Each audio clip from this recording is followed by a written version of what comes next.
Makasih. Ibu-ibu, terutama yang janda, kalau ditelepon suaminya orang, jangan suaramu mendayu-dayu seperti tadi. Ini tadi bukan kencang, ini namanya syahdu. Suara begini yang kasih nafsu kita lagi-lagi. Assalamualaikum ibu. Waalaikumsalam.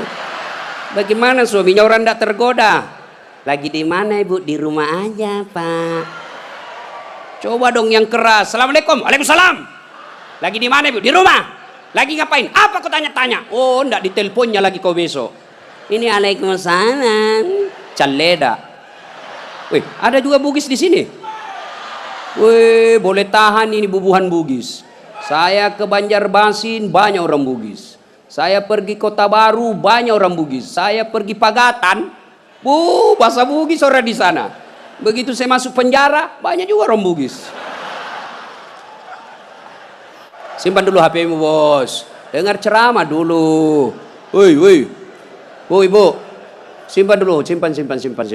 Ibu yang pegang HP selama saya ceramah, saya doakan suaminya kawin lagi. Nah. Saya di Makassar bu, ada ibu-ibu, saya lagi ceramah, dia membelakang. Dalam hati saya, barusannya ada orang saya ceramah, dia belakangi saya. Ternyata dia ambil HP-nya, selfie. Dia belakangi, baru dia tulis di WhatsApp-nya, latar belakang das atlatif. Woi, saya dijadikan background. Selesai ceramah dia kejar lagi saya. Ini yang kasih repot kita Bib sekarang. Kejar, Ustaz, boleh selfie. Terpasalah dilayani. Kalau enggak dia bilang kita sombong sampai mati. Sudah selfie dia bilang ulang Ustaz, kabur. Ulang lagi Ustaz, kabur Ustaz. Bukan HP kabur, mukamu yang kabur. Jadi bapak-bapak nanti kalau minta maaf sama istri, itu syaratnya. Jabat tangan, senyum, pandang matanya, sebut dosa. Jadi kalau suami minta maaf ibu, suruh sebut judulnya. Apa judulnya pak? Tiba-tiba minta maaf. Enggak enak, nanti kau ngamuk lagi. Bilang apa? Ustadz Dasat bilang harus sebut. Apa? Mohon maaf ibu. Dulu waktu saya tugas di Banjarmasin, saya hilaf. Ada perempuan mirip betul sama Pian. Maafkan saya selingkuh ibu. Dia bilang istrinya, enggak apa-apa pak, saya maafkan. Memang itulah manusia biasa, kadang-kala kita hilaf. Saya maafkan kau karena bulan lalu saya juga selingkuh.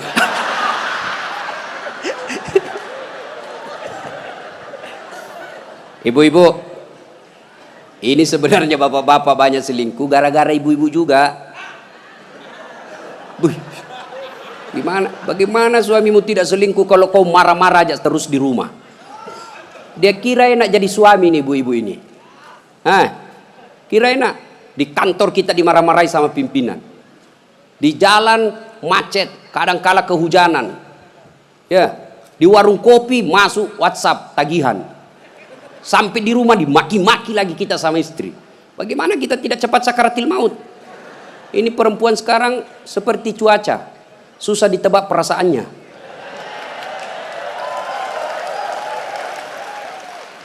Dia kira enak laki-laki. Ibu, dengar ibu.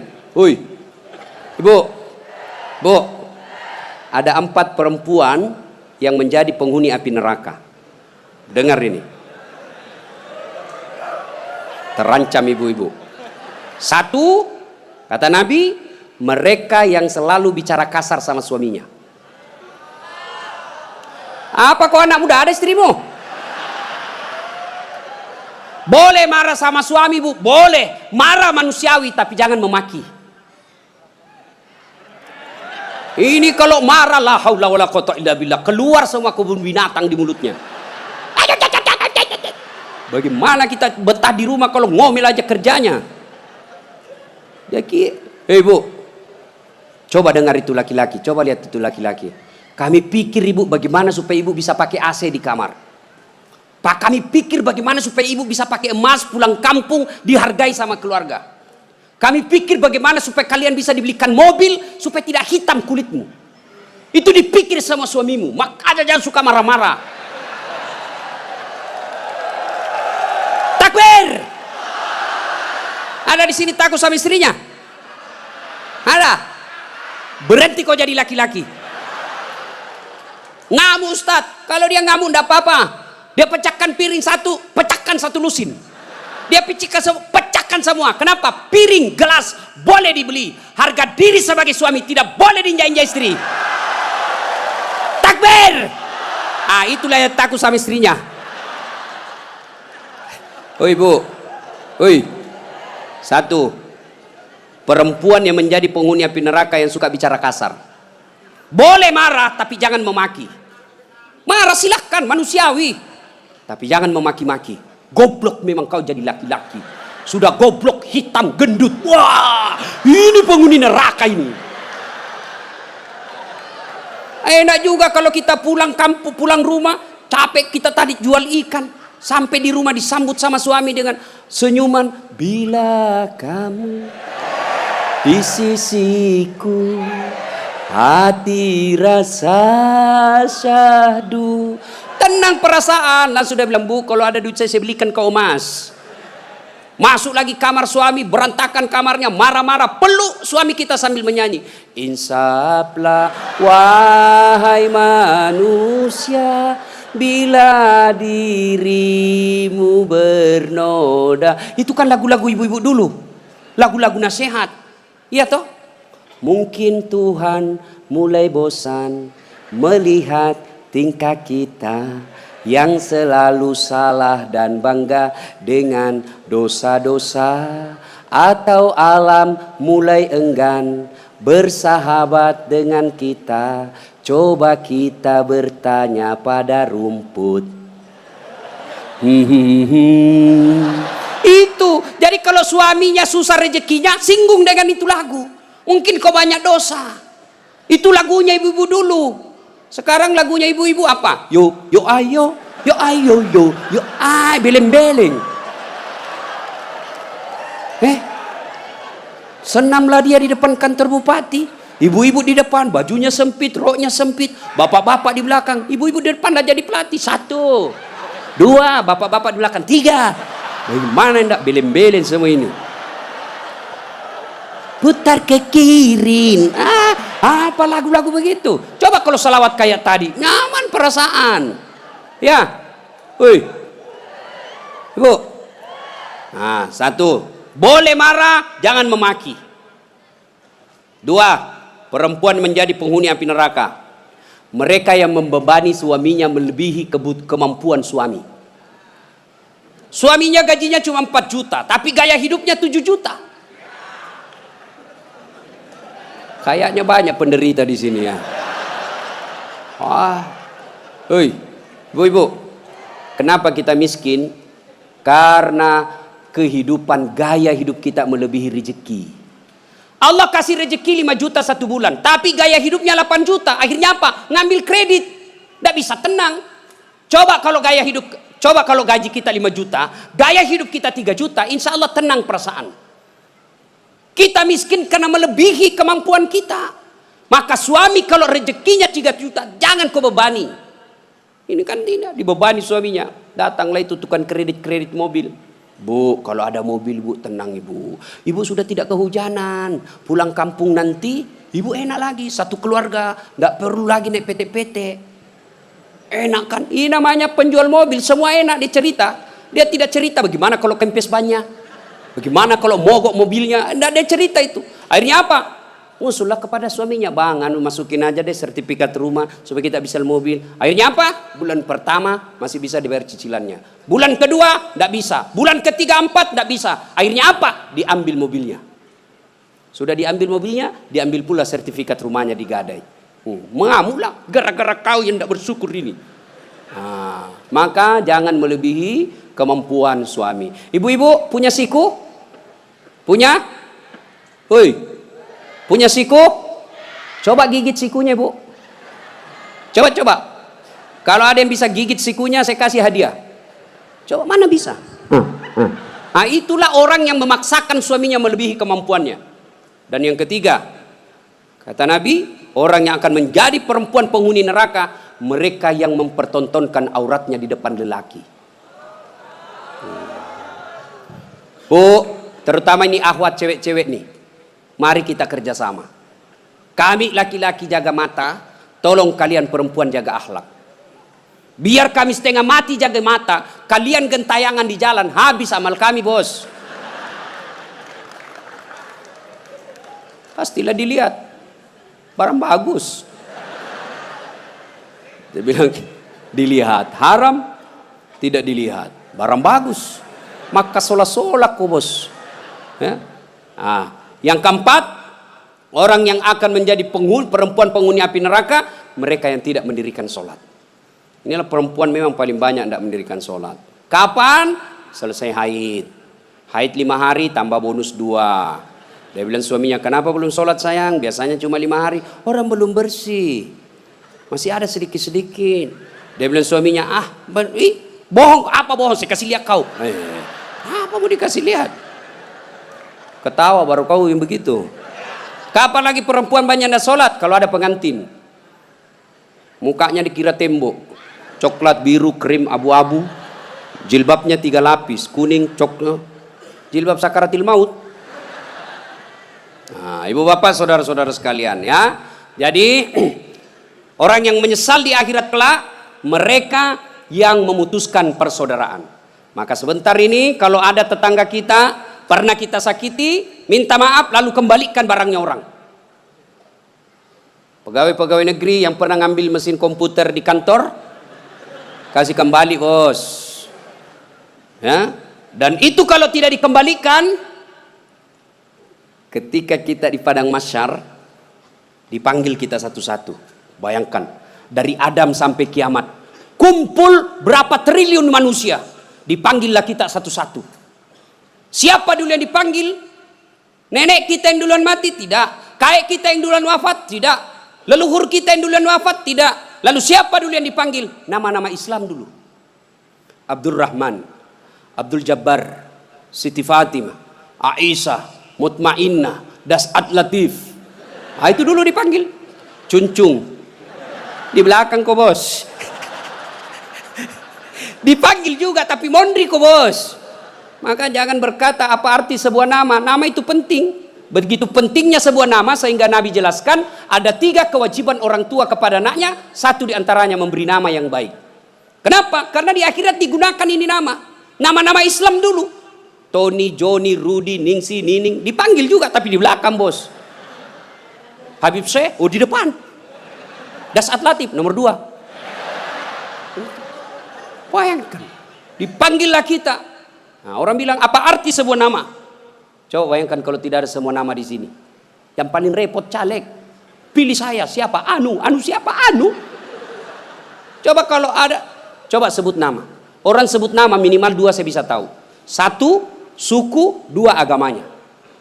Nama Margono. Biasanya Jawa. Itu.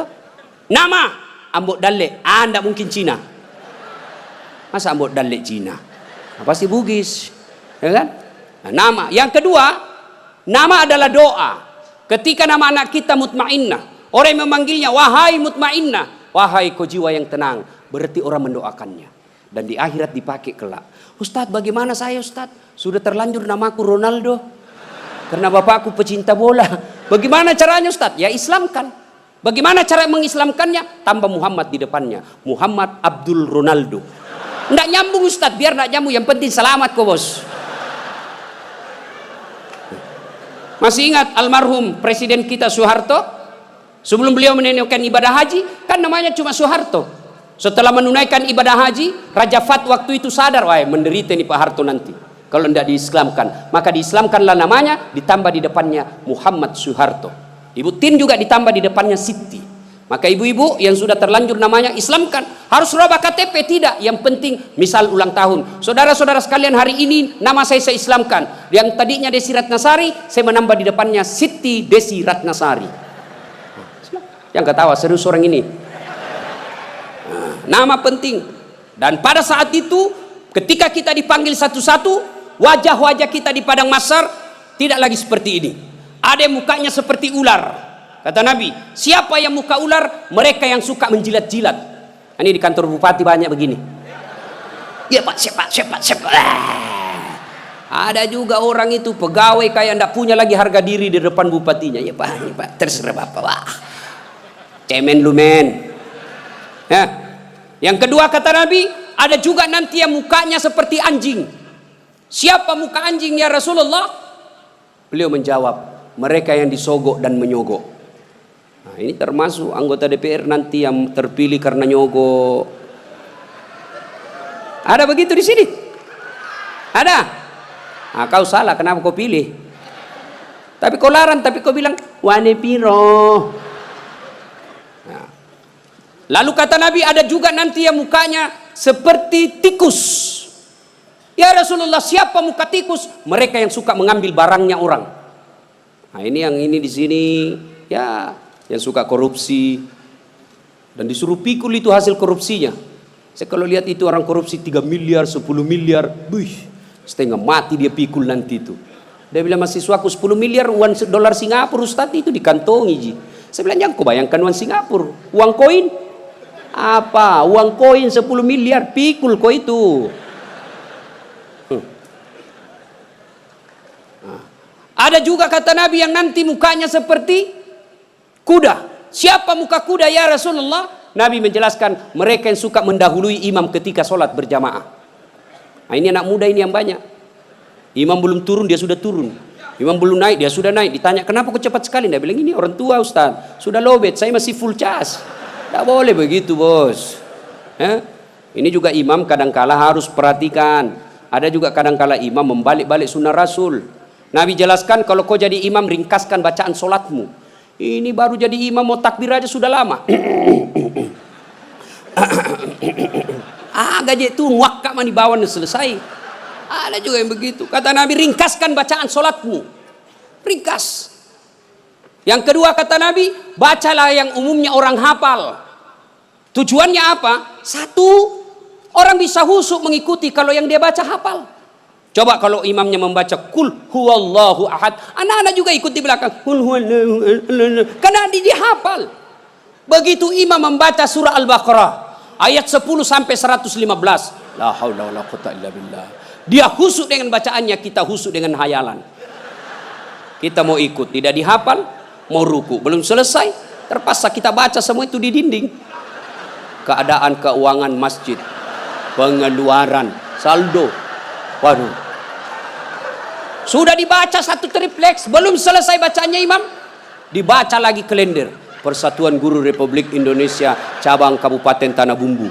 Selesai lagi, belum selesai imam, dibaca lagi bajunya orang caleg DPR RI nomor urut 7 dari Partai Nasdem. Dibaca semua Pak. Siapa yang salah? Siapa salah? Imam. Makanya kata Nabi, baca yang umumnya orang hafal dan ringkaskan. Ada orang jadi imam, dites lah anak penghafal, kau jadi imam nak, mau didengar bacaanmu, jadi imam lah, hanya dia yang hafal. Begitu lagi sholat tiba-tiba ada cicak jatuh, kena telinganya, stres hilang hafalannya. Apa sambungannya ini? Dia lupa betul, hening satu masjid. Tiba-tiba imam berkata, tolong bantu di belakang. Dia bilang di belakang, saya juga tidak tahu. Tiba-tiba berteriak, kalau begitu ya sudah, Allahu Akbar.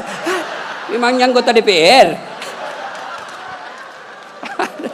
Saya punya pengalaman ini Pak, waktu saya kecil di kampung SMP saya waktu itu sholat asar, lama sekali imam sujud. Kenapa lama betul ini imam sujud? Ada apa ini?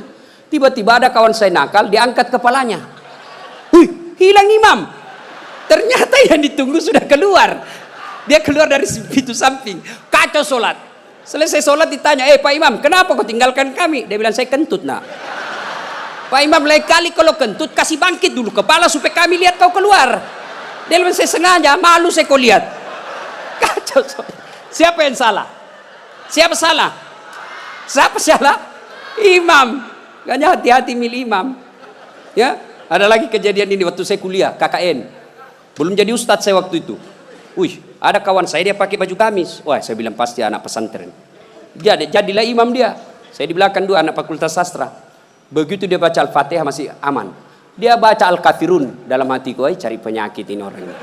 Benar, dia baca tidak mau sampai. Wala antum abiduna ma a'bud wala ana abidu ma abattum wala antum abiduna ma a'bud wala ana abidu ma wala antum tak putar.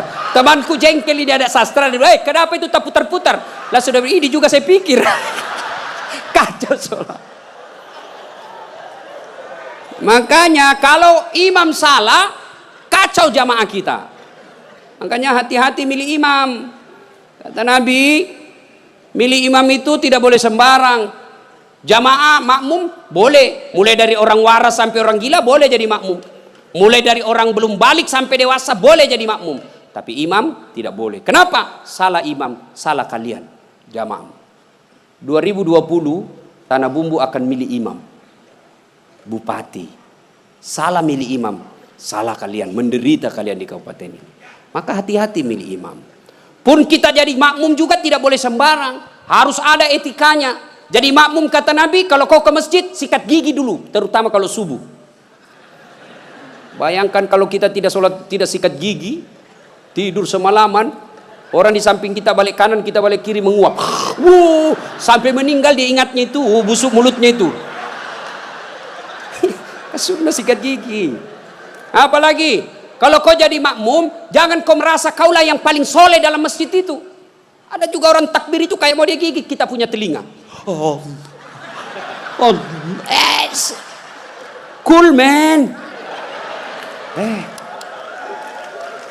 Baca Al-Fatihah kayak dia ada di telinga sampingnya. Pada cengi capuk. Hanya ganggu ki. Ada lagi apa? Itu kaki. Kaki juga itu kadang-kala mengganggu. Kita kasih pindah, dia kasih pindah lagi kakinya. Kasih pindah, dia kasih pindah lagi. Saya jengkel, saya injak. Selesai salat. Ustaz, kenapa kau ganggu saya? Makanya adik-adik, kalau mau saya tanya, kenapa kau kasih pindah-pindah kakimu? Kau ganggu saya? Dia bilang supaya rapat saf. Bos, sini. Kalau mau rapat safmu bukan jari-jari kaki yang kau tempel. Tapi apa? Bahumu atau siku. Kalau siku rapat, pasti saf rapat. Tidak ada orang sholat begini. Tapi kalau kakimu rapat, safmu longgar. Ya. Ada lagi selesai sholat yang paling menjengkelkan itu. Selesai sholat dia ambil saf paling depan, belakangnya imam. Begitu assalamualaikum, assalamualaikum, langsung lompat, mau lihat, tidak jabat tangan, tidak langkai orang, itu kurang adab kalian. Kalau kalian tidak mau doa bersama, tidak mau jabat tangan selesai sholat, ya sudah di belakang kau duduk, supaya kau tidak ganggu orang. Ingat adik-adik sekalian ini, yang baru belajar agama, puncak dari semua ilmu adab. Rasulullah ditanya, ya Rasulullah, untuk apa Rasul diutus ke muka bumi? Mencerdaskan kehidupan bangsa? Bukan. Mengangkat harkat dan martabat? Bukan. Apa? Liutammima makarimal akhlak, memperbaiki akhlak manusia. Ini kita berbeda mazhab, saling mengkafirkan, saling menghina. Zaman sekarang aja ini kita ribut-ribut sesama muslim. Dulu tahun 90-an kita kalau sholat subuh Allahu Akbar, di samping kita tidak kunut, dalam hati saja oh Muhammadiyah, selesai. Allahu Akbar, tidak kunut, Muhammadiyah berarti ini. Itu aja dia. Sekarang saya pun dimaki-maki di Facebook. Apa kau Ustaz? Bicara-bicara sunnah, baru kau tidak pelihara sunnah. Kenapa kau tuduh saya tidak pelihara sunnah? Buktinya kau tidak pelihara jenggot. Ya mau diapa kalau tidak mau tumbuh? Saya sudah kasih minyak, Bib, tidak tumbuh-tumbuh. Malah marah istri saya. Ini Ustaz kasih kotor-kotor bantal. Kasih minyak nih Bu. Ya. Nah saudara-saudara sekalian, ini golongan, maka sebelum wafat, minta maaflah. Orang-orang yang pernah kita sakiti. Kalau ada berkaitan dengan barang, kembalikan. Ibu-ibu yang pernah ngambil sendoknya orang ketika pengantin, kasih kembali. Karena ada juga itu ibu-ibu Columbus. Tahu Columbus? Kelompok ibu-ibu pembungkus. Kalau ada pengantin dia bungkus semua kuai. Yang ketiga, penyesalan kata Nabi, yaitu mereka yang tidak menjawab azan salat ketika azan berkumandang. Puasa, haji, zakat, sedekah, semuanya akan sia-sia ketika tidak mendirikan sholat. Adik-adik, kalian tidak usah malu kalau kalian tidak jadi pegawai negeri. Ibu-ibu, kalian tidak usah cemas dan merasa malu kalau sampai sekarang ini masih ngontrak-ngontrak rumah. Tapi malu dan cemaslah ketika sudah dewasa seperti ini, belum mendirikan sholat dengan sebaik-baiknya. Kalau sholat kita insya Allah baik, maka hidup kita akan diperbaiki oleh Allah Subhanahu wa Ta'ala. Kalau sholat kita bagus, Allah yang akan menyelesaikan semuanya. Di dunia ini tidak ada orang tidak punya masalah. Semua kita punya masalah. Pasti. Jangankan kita, Nabi ada masalahnya. Malah di ibu-ibu yang tanya, Ustadz, bolehkah orang sholat itu tidak pakai BH? Kenapa bisa ibu? Panas ibu Ustadz. Tidak ada AC, tidak ada kipas angin. Kita baru pulang pasar. Boleh, tapi apa itu beradab? Ibu-ibu pergi ketemu gubernur, tapi tidak pakai BH. Boleh kan? Tidak Pak Gubernur. Mohon maaf ini Pak Gubernur. Coba. Ya. Saya sholat Ustaz, betul kok sholat tapi main-main. Allah. Wa kana wa ya kunastai. Ini serang. Ratal. Siapa ngajar sholat begitu, Bos? Ada juga orang sholat kayak ditiup angin. Ada lebih parah Allah. Siapa ajar ku sholat mak keju-keju. Jadi jangan heran ketika sudah 20 tahun sholat kok masalah kita tidak bisa lepas. Salah satu sebabnya kita sholat seada-adanya. Bapak saudara-saudara sekalian, tepat tanggal 12 Rabiul Awal tahun ke-11 Hijriah, Rasulullah sallallahu alaihi wasallam demam. Lalu Allah perintahkan kepada malaikat Jibril. Jibril, kau turun panggil 3 malaikat, 2 malaikat, Israil, Israfil, Mikail. Kau turun 4 malaikat. Sampaikan kepada Muhammad, Allah perintahkan saya menjemputmu dengan catatan tanya dulu. Kalau dia sudah mau cabut nyawanya, kalau belum tunda sampai mau. Turun malaikat.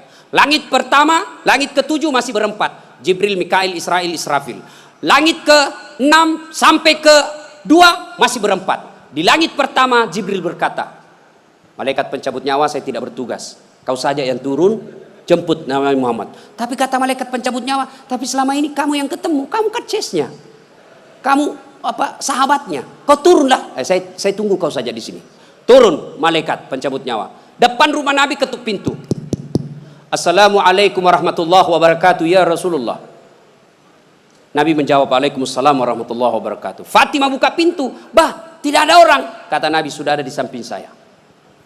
Kata malaikat pencabut nyawa, ya Muhammad, hari ini saya diperintah untuk mencabut nyawamu apabila kau mau. Menurutmu bagaimana? Kira-kira kalau Pak Cuncun ditanya ini apa jawabannya, Bos? Saya diperintah cabut nyawa. Tunggu dulu, orang belum jadi bupati. Pasti. Ustaz, Dasat, saya diperintah cabut nyawamu. Menurutmu bagaimana? Tunggu dulu, istri baru 1. Itu pasti mau sekali poligami tapi takut sama istrinya. Apa jawaban Nabi? Wahai malaikat, seluruh nabi dan rasul senior saya, setelah mereka melaksanakan tugasnya, mereka menghadap kepada Allah. Saya pun siap hari ini. Cuma ini ada yang lain. Mana Jibril? Jibril ada di atas. Kau panggil dulu deh. Ada yang saya mau tanyakan. Naik malaikat pencabut nyawa. Jibril, kau dicari sama CSU. Saya bilang memang kau ikut. Kau banyak cerita. Sudahlah, kau turun sini. Turun malaikat Jibril. Ya Jibril, kalau hari ini saya harus menghadap kepada Allah, tolong berikan saya kabar gembira. Ya Muhammad, seluruh nabi dan rasul haram masuk surga sebelum engkau lebih dulu di dalamnya. Alhamdulillah. Ya Muhammad, seluruh malaikat yang pernah Allah ciptakan sekarang mereka antri menunggu rohmu. Alhamdulillah. Apalagi Jibril, ya Muhammad, kalau ada dosa dan kesalahan yang pernah kau lakukan, Allah telah mengampuni dosa-dosamu. Alhamdulillah. Tapi Nabi berkata, Jibril, itu kan saya tidak cemas soal diriku. Yang aku cemaskan siapa? Tolong kasih saya berita gembira soal umatku. Kita yang dicemaskan Nabi. Tolong berikan saya berita gembira. Naiklah Jibril bertanya kepada Allah, turun membawa berita. Ya Muhammad, saya dapat berita gembira dari Allah. Apa? Meskipun engkau sudah tidak berada di tengah-tengah mereka, meskipun engkau sudah tidak berada di tengah-tengah umatmu, selama umatmu berpegang kepada Quran dan Sunnah, insya Allah umatmu selamat. Nabi berkata, kalau begitu laksanakan tugasmu malaikat pencabut nyawa. Jibril mundur. Mulailah dieksekusi Nabi. Dicabut rohnya, meninggalkan telapak kaki, naik ke betis, naik ke paha, menggigil Rasulullah. Keluar biji-biji keringat di pelipis beliau, di daki beliau keluar keringat. Lalu Jibril membalik ke belakang, dilihat oleh Nabi. Ya Jibril, kenapa kau palingkan pandanganmu? Apa kau jijik melihat saya sekarang ini? Jibril menjawab, demi Allah dan Rasulnya, saya tidak jijik melihatmu ya Muhammad. Cuma saya tidak tega melihat engkau menghadapi sakaratil maut. Lalu Nabi menjelaskan, ya Jibril, andai saja Allah tidak sayang dan cinta kepadaku, maka aku akan rasakan betapa sakitnya sakaratil maut ini. Sampai naik ke atas, sampai ke tenggorokan beliau, sampai ke bibir beliau. Beliau mewasiatkan 3 perkara. Kata Nabi, yang pertama, perempuan kalian, jaga perempuan di antara kalian.